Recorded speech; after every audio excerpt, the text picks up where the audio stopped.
Hello, welcome guys. Well, to be able to enter your BIOS setup when your laptop is off or your computer is off, immediately you press the power key, you press F10. Let's try it and see. So I've pressed the power key. Immediately I press F10. There will be an indication that F10 has been pressed. Okay, so this is our basic input-output system. You realize that when you get to this page, there are 6 categories. We have the main, we have the security. That's the main. We have the security. We have diagnostics. We have system configuration, and we have exit. So we are going to take each of them one after the other, and then we'll digest them further. Let's get back to the main. The main, on the first item, we have system time. It tells you about the time. System date also tells you about the date and the model of the laptop or computer you'll be using. It also has your product number. It has your system board identification. It has your system board identification and then warranty start date. It also has the type of processor you'll be using or you're using or your machine possesses. You also have the processor speed, total memory, the BIOS version, that is the basic input-output system version, and the vendor of the BIOS. You also have your serial number, and then you also have your unique identifier. You have the universally unique identifier. You also have the product configuration ID. You have the system board CT number, and the CT is a commodity tracking ID. And then we have the factory installed operating system. This tells you the operating system on which the computer was built. It also has the primary battery serial number. We can go further to look at the wireless local area network and FCC ID, which is the Federal Communication Commission. And then we have the Bluetooth FCC ID and then diagnostic log. The diagnostic logs tells you about the errors that has occurred, with respect to your laptop or computer and the date. For example, you see the 0601 refers to booting device not found. Okay, so booting device not found error, that is 0601. And then there is the date, which is 16th October 2018. Okay, all right. So, and you realize below the main presentation, you realize that there is F1, and there is escape. F1 for help, escape for exit, and then there is an up and down arrow key, which selects items upwards or downwards. We also have the forward and back, which is a select menu. We also have F5 and F6, which changes value. F5 changes the value downwards. That is, it brings the value down in terms of position. And then F6 brings it up. And then we have enter, which would select. We have F9 to enter default setup. And then we have F10, which would save and exit. All right, so let's go back to our main table. So we've exhausted the main. Now let's move on to security. You realize that security, we have administrator password and power on password. Administrator password secures your BIOS setup. That is, putting on your computer. If anybody would want to enter your basic input-output system setup, then that person would have to have the password you put in your administrator password column. For example, let's try it and see. So I have selected administrator password. I press enter. You realize there's a pop-up menu that tells you to enter new password and confirm new password. So let's do it and see.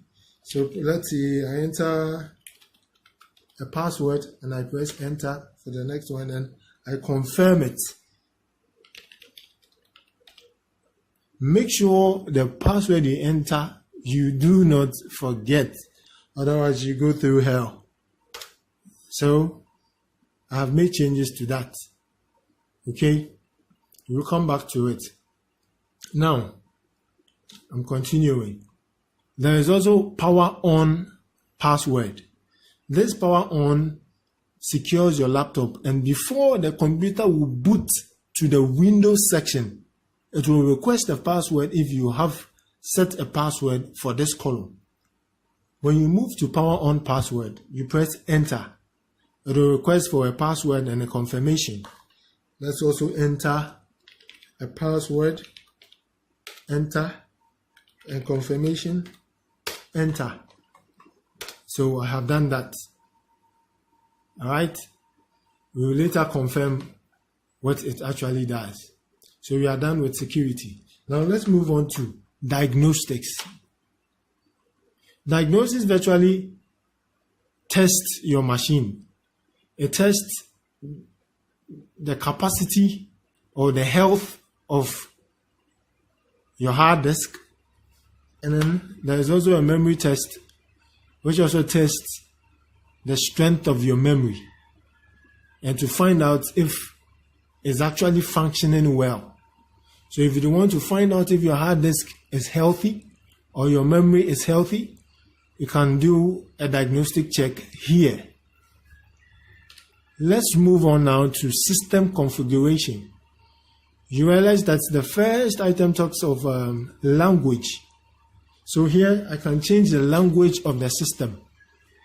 It won't actually affect the Windows itself, but the basic input language of the computer will change. Okay, so I can make changes here.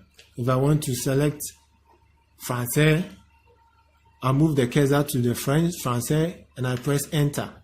You realize the languages have changed. Okay, but I would still want to maintain my English. My French is quite poor. Alright, now let's move on to virtualization technology. Virtualization technology, we would go into detail, but then it really talks of making something exist as though it's physical. For example, on this laptop, I can create a virtual section of it that will make it look like I'm using another laptop aside my physical laptop. I know it's confusing, don't worry, we'll digest it in the detail when we get there. And then we have LAN power savings, that's the local area network power savings, that's the power saving option. We also have fan always on. You can decide to put your fan off, you can decide to put your fan off on. And then we have action keys.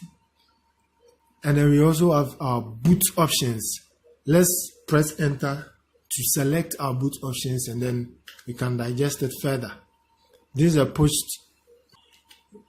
If you want to boot your computer, usually all we know is my computer is on, is functioning. The computer can actually boot from a floppy disk, which we no more use, so it's out of the system. So it will boot from it can boot from a CD-ROM, it can boot from a network or an external drive. Okay, all right. So if, for instance, with this, you realize that there is CD-ROM, there is floppy boot, there is internal network boot. All right. If there were to be an external hard drive or a pen drive attached to this machine, it would have indicated here. Sometimes you would want to do an installation from a pen drive using the pen drive as a ROM. You can do that. It will show here and then you proceed from there. All right. So with this, usually when a laptop or a computer is booting, it boots from your settings, what you have set. So if you've set the value for the hard disk, it is first going to boot from the hard disk. If it doesn't find an operating system there, it will move on to the second thing on the list. Let's use this for example. CD-ROM